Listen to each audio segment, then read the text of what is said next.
Ramadan selalu membawa ketenangan di kampungku. Masjid kecil di tengah desa menjadi lebih hidup. Lampu-lampunya menyala terang. Anak-anak berlarian sebelum iqamah. Orang tua duduk bersandar di tiang kayu sambil menunggu imam datang. Masjid itu berdiri tepat di samping kuburan tua.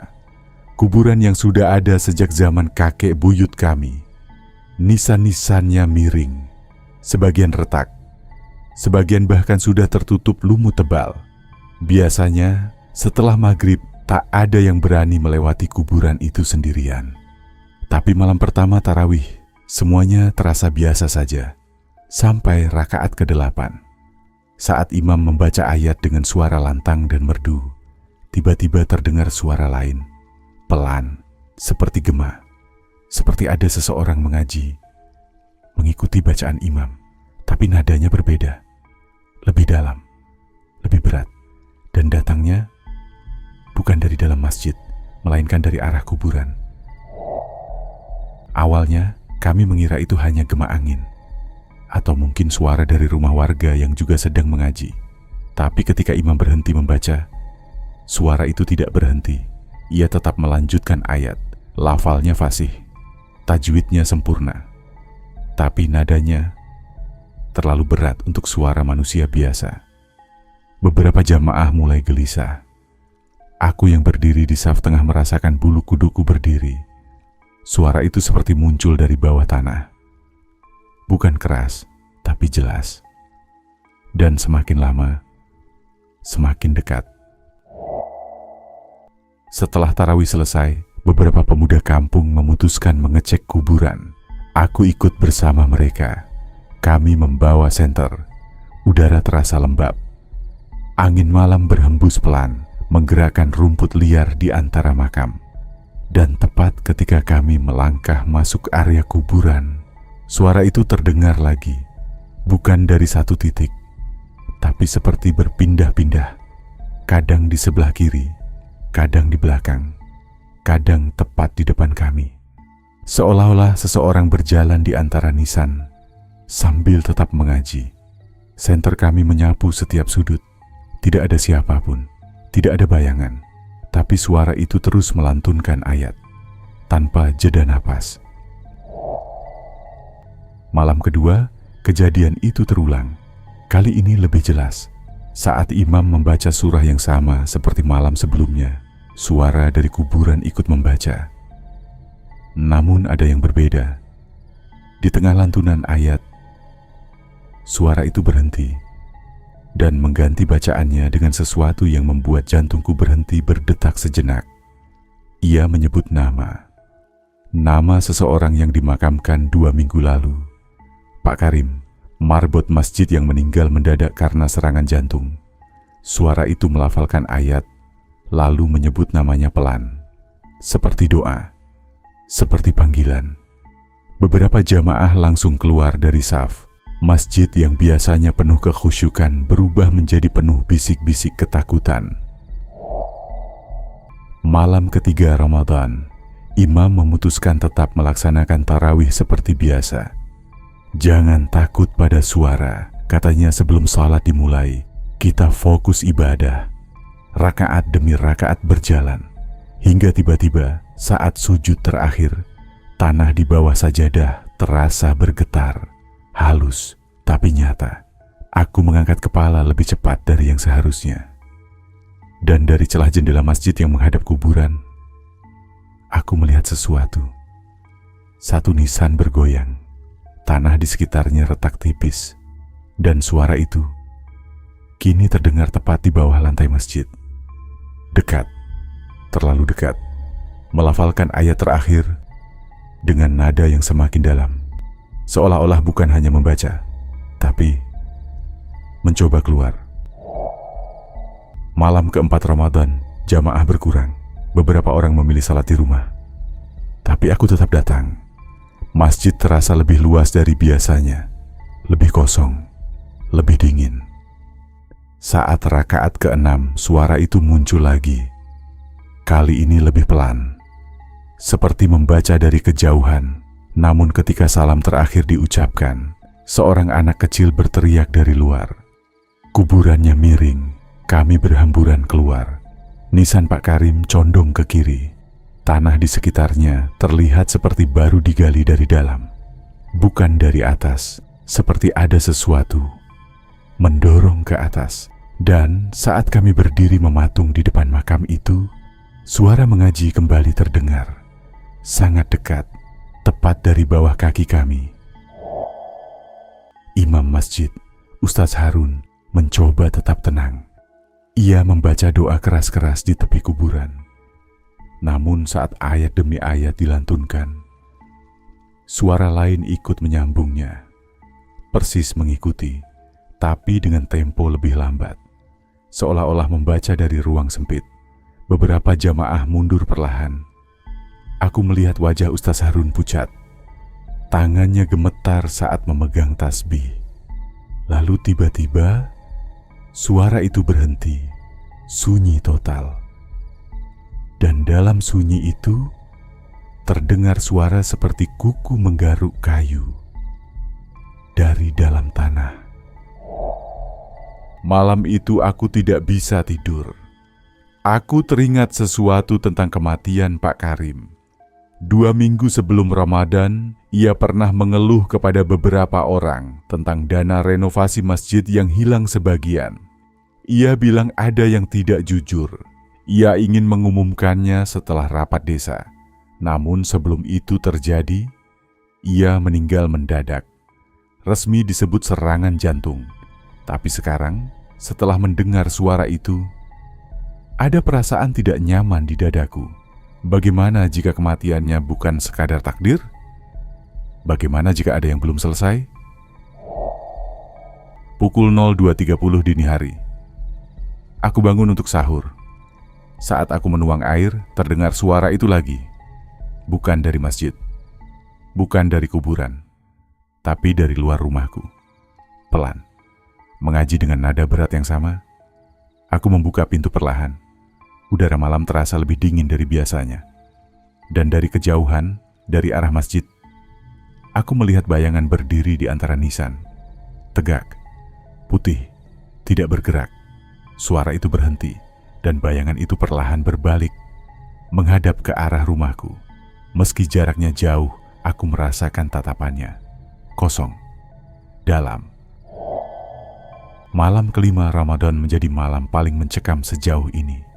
Imam memutuskan tetap melaksanakan tarawih penuh. Masjid lebih sunyi dari biasanya, hanya belasan orang. Saat rakaat terakhir, suara itu muncul lagi, lebih keras, lebih jelas. Seperti berada tepat di samping dinding masjid. Dan tiba-tiba, boom, suara keras terdengar dari arah kuburan. Kami semua menoleh. Tanah di makam Pak Karim terbelah. Retak memanjang, seperti pecah dari dalam. Lampu masjid berkedip, dan suara mengaji berubah nada. Tidak lagi fasih, tidak lagi teratur, tapi terdengar seperti seseorang berusaha berbicara dari dalam tanah. Menyebut satu kalimat berulang-ulang, amanah, belum selesai. Dan saat itu kami sadar, ini bukan sekadar suara arwah, ini pesan. Dan pesan itu ditujukan pada seseorang di antara kami. Malam ke-6 Ramadan, masjid hampir kosong. Hanya beberapa orang tua dan aku yang bertahan. Kami semua masih teringat retakan tanah di makam Pak Karim. Imam memulai tarawih dengan suara lebih lirih dari biasanya. Dan seperti sudah menjadi janji tak terlihat, di rakaat keempat, suara itu kembali terdengar. Lebih jelas, lebih dalam, bukan hanya ayat, bukan hanya dengung. Tapi kali ini, ada satu nama yang disebut, Salim. Semua jamaah saling pandang, nama itu bukan asing. Salim adalah bendahara pembangunan masjid. Orang yang terakhir kali terlihat berbicara serius dengan Pak Karim sebelum ia meninggal. Suara dari arah kuburan itu kembali terdengar. Amanah. Salim. Aku melihat wajah Salim yang berdiri di saf belakang. Keringat mengalir deras di pelipisnya. Padahal malam itu dingin. Setelah salat selesai, tidak ada yang langsung pulang. Semua berdiri di halaman. Salim terlihat gelisah. Ia mencoba tersenyum. "Tadi cuman angin," katanya pelan. Tapi sebelum ada yang menjawab, dari arah kuburan terdengar suara mengaji lagi. Kali ini bukan seperti suara biasa, tapi seperti orang tercekik. Dan tiba-tiba, lampu halaman mati. Dalam gelap itu terdengar suara langkah. Pelan, berat, dari arah makam menuju gerbang masjid. Beberapa orang membaca istighfar keras-keras. Ketika lampu menyala kembali, tanah makam Pak Karim tampak lebih terbuka. Retakan makin lebar, dan bau tanah basah bercampur sesuatu yang tidak sedap. Salim jatuh terduduk, wajahnya pucat seperti tak berdarah. Malam ke-7 Ramadan, warga desa sepakat berjaga setelah tarawih. Tak ada yang ingin sendirian lagi. Kami duduk melingkar di dalam masjid. Sekitar pukul 11 malam, suara itu muncul lagi. Namun kali ini bukan dari luar, bukan dari kuburan, tapi dari dalam masjid, dari arah mimbar. Semua menoleh, tak ada siapapun di sana. Namun terdengar jelas suara membaca ayat tentang amanah dan pengkhianatan. Suara itu berat, dalam, bergetar, dan di dinding belakang mimbar, bayangan seseorang terlihat berdiri, tinggi, kurus, dengan sorban seperti yang biasa dipakai Pak Karim. Salim menangis. Ia menutup telinganya. "Aku cuma pinjam," teriaknya. "Cuma sementara." Suara itu berhenti. Masjid sunyi. Lalu terdengar satu kalimat terakhir. "Kembalikan." Salim akhirnya mengaku. Dana renovasi masjid tidak hilang. Ia yang mengambilnya.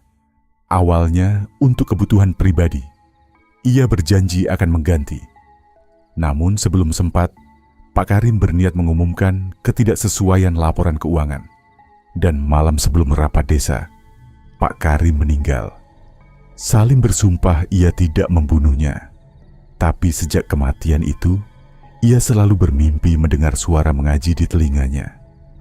Dan setiap malam Jumat, ia melihat bayangan berdiri di ujung tempat tidurnya. Warga sepakat, uang itu harus dikembalikan. Besok pagi juga. Pagi hari, Salim menyerahkan seluruh uang yang ia ambil. Disaksikan warga. Disimpan kembali dalam kas masjid. Setelah subuh, beberapa orang mendatangi makam Pak Karim. Retakan tanah masih ada, namun tidak sedalam sebelumnya. Malam ke-8 Ramadan, kami tarawih dengan perasaan berbeda. Takut masih ada, tapi ada juga harap. Rakaat demi rakaat berlalu. Kami menunggu suara itu. Namun malam itu, tidak ada suara mengaji dari kuburan. Tidak ada retakan, tidak ada bayangan, hanya angin pelan menyentuh nisan, dan aroma tanah yang kembali normal. Kami kira semuanya telah selesai. Kami salah, karena sesuatu yang sudah bangkit tidak selalu langsung kembali diam. 3 malam setelah uang dikembalikan, suasana desa perlahan normal. Warga mulai percaya semuanya telah selesai. Tarawih kembali ramai. Anak-anak berlarian di halaman masjid. Kuburan Pak Karim terlihat rata kembali. Namun malam Jumat Kliwon berikutnya, semuanya berubah. Saat imam membaca surah pendek di rakaat kedua, suara itu kembali terdengar. Lebih lirih, lebih dekat, bukan dari kuburan, bukan dari luar, tapi dari saf paling belakang. Semua menoleh, tak ada siapapun. Namun sajadah di sudut belakang terlihat sedikit terlipat, seolah baru saja dipakai seseorang. Keesokan paginya, seorang tetua desa mendatangi rumahku. Ia membawa cerita yang selama ini ia simpan. Malam sebelum Pak Karim meninggal, ia mendengar perdebatan keras di rumah almarhum. Bukan hanya Salim yang datang malam itu. Ada satu orang lagi. Seorang tokoh yang dihormati, yang ikut dalam kepengurusan masjid. Namun namanya tak pernah disebut. Tetua itu takut bicara, takut memicu fitnah. Tapi kini setelah suara kembali muncul, ia yakin ada yang belum selesai.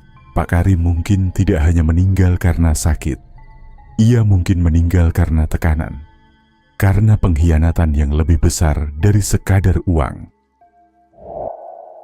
Malam ke-27, masjid penuh. Warga menggelar doa bersama. Semua berharap jika memang ada sesuatu, malam itu menjadi penutupnya. Lampu masjid menyala terang. Ayat-ayat dibacakan panjang. Dan saat doa kunut terakhir dikumandangkan, suara itu kembali. Namun kali ini bukan sendirian. Ia menyatu dengan suara imam. Seperti dua suara membaca ayat yang sama. Satu dari dunia ini. Satu lagi dari tempat lain. Dan di arah kuburan kabut tipis mulai turun. Beberapa jamaah melihat sosok berdiri di antara nisan. Putih, diam, tidak menyeramkan, tidak mengancam. Hanya berdiri menghadap masjid, seolah ikut sholat. Setelah doa selesai, semua berani mendekat ke arah kuburan. Kabut masih ada. Dan untuk pertama kalinya kami melihatnya jelas. Bukan sosok menakutkan. Bukan wajah rusak. Bukan tubuh berdarah, tapi bayangan samar lelaki tua dengan sorban putih. Seperti Pak Karim, ia tidak berbicara, namun suara mengaji terdengar sekali lagi. Satu ayat terakhir tentang amanah dan kejujuran. Lalu terdengar bisikan pelan, jaga masjid, jaga hati. Angin berembus pelan, kabut perlahan menghilang. Tanah kuburan terlihat utuh, tidak ada retakan, tidak ada bau aneh. Tidak ada suara lagi. Sejak malam itu, suara tak pernah terdengar lagi. Salim berubah. Ia lebih pendiam, lebih rajin ke masjid. Pengurus masjid diganti. Semua laporan keuangan kini terbuka. Dan setiap malam Ramadan berikutnya, kami selalu teringat kejadian itu. Bukan karena takut, tapi karena sadar. Suara itu bukan sekadar teror. Bukan sekadar arwah penasaran, ia adalah pengingat bahwa amanah bukan sekadar uang, bukan sekadar jabatan, tapi tanggung jawab yang kelak dipertanyakan di dunia dan setelah dunia. Kadang Tuhan tidak langsung menghukum, kadang yang datang hanya suara lembut di tengah malam yang mengingatkan kita bahwa dosa yang ditutup rapat akan selalu menemukan jalan untuk berbicara. Dan sejak saat itu, setiap kali tarawih, ketika suara imam menggema di dalam masjid, aku selalu bertanya dalam hati, apakah yang kita dengar benar-benar hanya satu suara? Atau ada suara lain yang masih ikut membaca di antara saf? Hikmah yang bisa diambil dari cerita ini. Amanah adalah tanggung jawab besar, sekecil apapun pengkhianatan. Dampaknya bisa panjang dan menghantui.